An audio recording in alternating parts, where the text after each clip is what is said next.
Hello students, hope you are well. Mole chemistry का एक basic और नेसेसरी टॉपिक है। स्टीचियोमेट्री से लेकर गैस लॉस तक कई ऐसे टॉपिक्स हैं जो समझ ही नहीं आ सकते जब तक कि मोल का कॉन्सेप्ट हमें ना आता हो। दुनिया की हर फिजिकल केमिस्ट्री की बुक में स्टार्टिंग चैप्टर में मोल को जरूर इंट्रोड्यूस किया जाता है और उसकी मैथमेटिकल कैलकुलेशन को लर्न करवाया जाता है। तो आइए शुरू करते हैं। जब आप किसी फ्रूट शॉप जाते हैं और शॉपकीपर से कहते हैं कि मुझे 1 डजन ऑरेंज दे दें, तो आपको 12 ऑरेंज दे देता है। इसी तरह 1 डजन बनाना खरीदना चाहें तो आपको 12 बनाना मिलेंगे। 2 डजन एग्स का मतलब होता है 24 एग्स और हाफ डजन डोनट्स का मतलब 6 डोनट्स होते हैं। अगर आपका टीचर आपको ये बताए कि आपके एग्जाम 1 वीक के बाद शुरू होने वाले हैं, तो आप समझ जाएंगे कि आपको 7 डेज की मोहलत दी गई है। यानी ये वीक, पेयर, डजन ये सब काउंटिंग यूनिट्स हैं। बिल्कुल इसी तरह मोल भी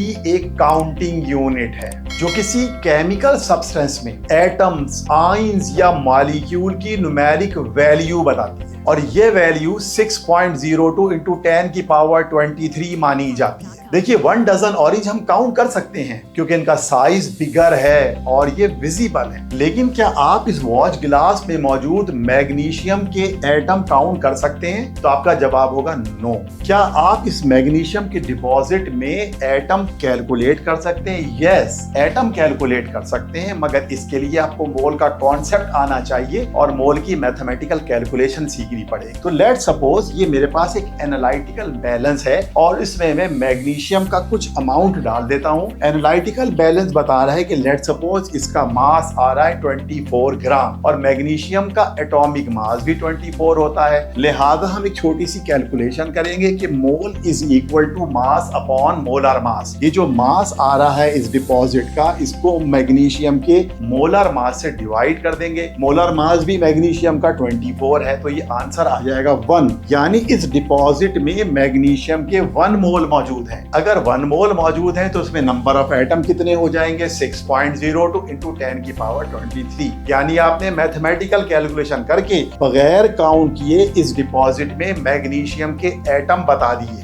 मोल दरअसल एक लैटिन वर्ड है और इसका मतलब है mass of very large number of particles. ये कॉन्सेप्ट एक साइंटिस्ट ने इंट्रोड्यूस करवाया था, अमेडियो एवोगैड्रो ने 1911 में। ये एक इटालियन केमिस्ट था, लेकिन बाद में जीन पेरिन नामी एक नोबेल लॉरिएट ने 1965 में इसकी एग्जैक्ट वैल्यू क्रिस्टलोग्राफी टेक्निक से निकाली थी। स्टूडेंट, क्या आपको अंदाजा है कि ये 6.02 × 10⁻23 कितनी बड़ी न्यूमेरिक वैल्यू है? लेट्स सपोज एक फुटबॉल मैन्युफैक्चरिंग कंपनी पर मिनट 10 मिलियन फुटबॉल बना रही है, यानी 1 मिनट में 1 करोड़ फुटबॉल बना रही है। तो इतनी फिगर तक फुटबॉल बनाने के लिए उसे 10 ट्रिलियन ईयर्स चाहिए। अरे भाई, हमारी दुनिया को बने हुए भी मैक्सिमम 10 बिलियन ईयर्स हुए हैं। और अगर कोई फैक्ट्री इतनी फुटबॉल बना भी ले तो हमारी ये पूरी अर्थ इस फुटबॉल से भर जाएगी और ये फुटबॉल खत्म नहीं होगी। तो अब अंदाजा लगाइए ये कितनी बड़ी फिगर है। और इससे एक अंदाजा ये भी होता है कि किसी मैटर के पार्टिकल्स का साइज कितना छोटा होता है कि एक कितनी सी वॉच ग्लास में इतने सारे पार्टिकल्स आ गए, जबकि फुटबॉल्स के लिए पूरी जमीन भर जाएगी। तो जरा ब्रीफ कर लेते हैं, मोल किसे कहते हैं? किसी भी सब्सटेंस के 6.02 × 10⁻23 पार्टिकल के मास को मोल कहा जाता है। और एवोगैड्रोस नंबर किसे कहते हैं? एक मोल में पार्टिकल्स की तादाद फिक्स होती है जो कि 6.022 × 10⁻23 होती है। इसे एवोगैड्रोस नंबर कहते हैं। मोल के हवाले से एक और टर्मिनोलॉजी यूज की जाती है, मोलर मास। ये क्या होता है? मास ऑफ द 6.02 × 10⁻23 पार्टिकल्स के मास को मोलर मास कहा जाता है। जरा समझिएगा, मास की एक यूनिट होती है ग्राम, मगर ग्राम से छोटी यूनिट मिलीग्राम होती है, मिलीग्राम से छोटी यूनिट माइक्रोग्राम होती है, माइक्रोग्राम से छोटी यूनिट नैनोग्राम होती है, उससे भी छोटी पिकोग्राम होती है और बहुत ही एक छोटी यूनिट होती है AMU, एटॉमिक मास यूनिट। तो एटम का मास AMU में निकाला जाता है। फॉर एग्जांपल, इस कंटेनर में कार्बन मौजूद है, तो कार्बन का जो एक एटम है इसका मास होगा 12 AMU। हाँ, अलबत्ता अगर 6.02 × 10⁻23 एटम कार्बन हो तो उनका मास 12 ग्राम हो जाएगा। यानी 2 टर्मिनोलॉजीज हो गई, एक तो AMU और एक ग्राम। अगर मैं कहूं कार्बन का एटॉमिक मास है 12 ग्राम, तो मैं बात कर रहा हूं उसके 6.02 × 10⁻23 23 एटमों की। और अगर मैं कह रहा हूं कार्बन के एक एटम का मास तो AMU में लिया जाएगा। उसको फिर से सुनिए, कार्बन के एक एटम का मास AMU में लिया जाएगा, कहेंगे 12 AMU। और कार्बन के एक मोल का मास ग्राम में लिया जाएगा, कहेंगे 12 ग्राम। तो 1 मोल कार्बन का मास 12 ग्राम, 1 एटम कार्बन का मास 12 AMU।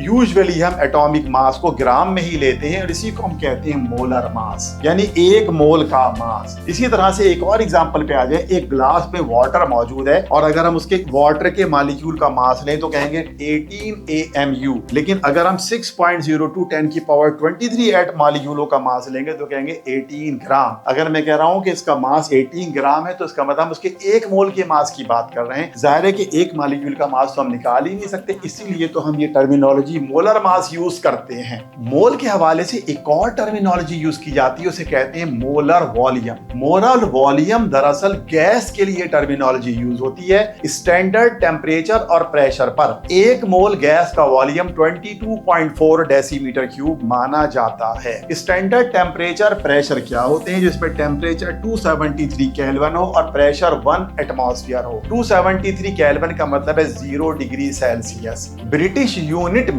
STP 25 डिग्री सेंटीग्रेड और 1 एटमॉस्फेयर को कहते हैं। तो वहां पे मोलर वॉल्यूम 24 डेसीमीटर क्यूब लिया जाता है, मगर हम मोलर वॉल्यूम 22.4 डेसीमीटर क्यूब लेंगे। फिर से सुन लीजिए, एक मोल का मास मोलर मास, एक मोल का वॉल्यूम मोलर वॉल्यूम। एक मोल का वॉल्यूम 22.4 डेसीमीटर क्यूब होता है एट STP। एक प्रैक्टिस कर लेते हैं, फॉर एग्जाम्पल एक गैस है कार्बन डाइऑक्साइड, इसका वॉल्यूम 22.4 डेसीमीटर क्यूब होगा या 22400 सेंटीमीटर क्यूब होगा या 0.0224 मीटर क्यूब। देखिए जी, वॉल्यूम की 3 यूनिट होती हैं, डेसीमीटर क्यूब, सेंटीमीटर क्यूब और मीटर क्यूब। यूजुअली हम वॉल्यूम डेसीमीटर क्यूब में लेते हैं, तो हम जब न्यूमेरिकल करेंगे तो मोस्ट प्रोबेबली हम 22.4 ये वाली फिगर यूज करेंगे। लेकिन अगर हम इसको 1000 से मल्टीप्लाई कर दें तो डेसीमीटर क्यूब सेंटीमीटर क्यूब में डिवाइड हो जाएगा, और इसी तरह से अगर हम इसको 1000 से डिवाइड कर दें तो ये मीटर क्यूब हो जाएगा। बहरहाल हम वॉल्यूम की यूनिट डेसीमीटर क्यूब में ही लेते हैं। तो तमाम गैसें, कोई सी भी गैस हो, तमाम गैसों का ये वॉल्यूम 22.4 डेसीमीटर क्यूब ही कंसीडर किया जाता है। स्टूडेंट, अगर हम न्यूमेरिकल की बात करें तो हमें 3 मोल कन्वर्जन याद करने पड़ेंगे। ये बहुत इंपॉर्टेंट बात बता रहा हूं,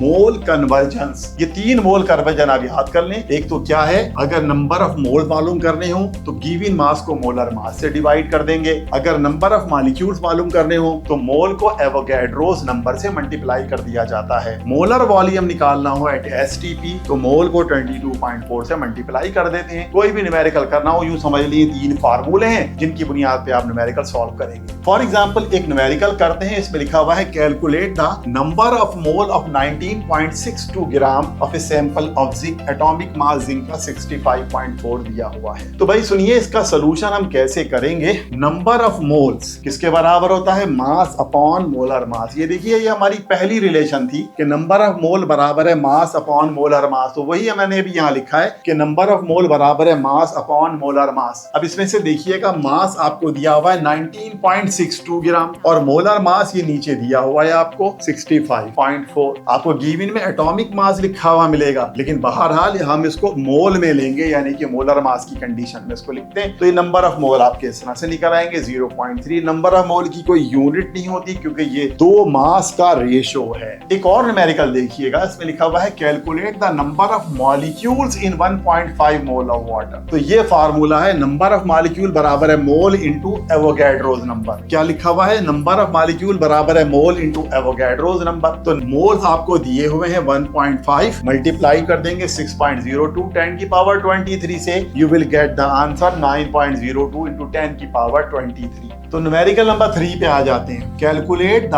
number of atoms in 69 gram of sodium. तो आपके पास इसका फार्मूला मौजूद है कि number of atoms is equal to mole into Avogadro's number. मगर मोल खुद किसके बराबर होता है, मास अपॉन मोलर मास। मास आपको इसका दिया हुआ है 69 और मोलर मास है इसका 23। तो मोल के बदले लिख दिया mass upon atomic mass multiplied by, ये देखिए एवोगैड्रोस नंबर। इनसे इनको हमने मल्टीप्लाई कर दिया and we get the answer. Number of atoms कितने आ गए, 18.02 10 की पावर 20। इसी तरह से ये न्यूमेरिकल नंबर 4 आप देखिएगा, लिखा है calculate the number of molecules in 36 gram water. आप देखिए फार्मूला हमारे पास क्या है, number of molecules is equal to mole into Avogadro's number. Mole खुद किसके बराबर होता है, mass upon molar mass. Molar mass water का कितना है 18, मास कितना दिया हुआ है 36 और 6.02 से मल्टीप्लाई कर दिया, वी गेट द आंसर। तो न्यूमेरिकल नंबर 5 पर आ जाएं, calculate the volume of 88 gram carbon dioxide gas at STP. तो भाई वो जो 3 मोल कन्वर्जन थे उसमें से तीसरी मोल कन्वर्जन अप्लाई हो रही है। आपको वो 3 मोल कन्वर्जन जरूर याद होने चाहिए। वॉल्यूम एट एसटीपी किसके बराबर होता है, mole into molar volume. Volume of carbon dioxide at STP is equal to 88 upon 44 multiplied by 20। क्या आ जाएगा जब आप 44.8 डेसीमीटर क्यूब। अब एक नेक्स्ट न्यूमेरिकल देख लीजिए और इसमें हम मोल कन्वर्जन का तीसरा फार्मूला लगाते हैं, volume at STP is equal to mole into molar mass. मगर आपको इसमें वॉल्यूम ऑफ एसटीपी दिया हुआ है 44.8, तो इसके नीचे ये लिख दिया 44.8। मोल इसमें से हमें निकालने हैं और मोलर वॉल्यूम तो होता है 22.4, लिहाजा 22.4 को इधर ले जाएंगे, ये 44.8 से डिवाइड होगा तो मोल्स आ जाएंगे ऑक्सीजन के। अब जबकि मोल आ गए तो मोल कन्वर्जन का सेकंड फार्मूला अप्लाई करेंगे कि नंबर ऑफ मॉलिक्यूल बराबर है मोल इनटू एवोगैड्रोस नंबर। मोल निकाल चुके हैं 2 और एवोगैड्रोस नंबर अंडरस्टूड वैल्यू है, तो हमें ये नंबर ऑफ मॉलिक्यूल्स निकल आएंगे 12.04 इंटू 10 की पावर 23। तो आई होप कि मोल का ये कॉन्सेप्ट जिसमें मोल क्या होता है, एवोगैड्रोस नंबर क्या होता है, मोलर वॉल्यूम क्या होता है, मोलर मास क्या होता है, ये तमाम चीजें आपकी समझ में आई होंगी। इनकी न्यूमेरिकल की प्रैक्टिस और कीजिएगा। Thank you for watching.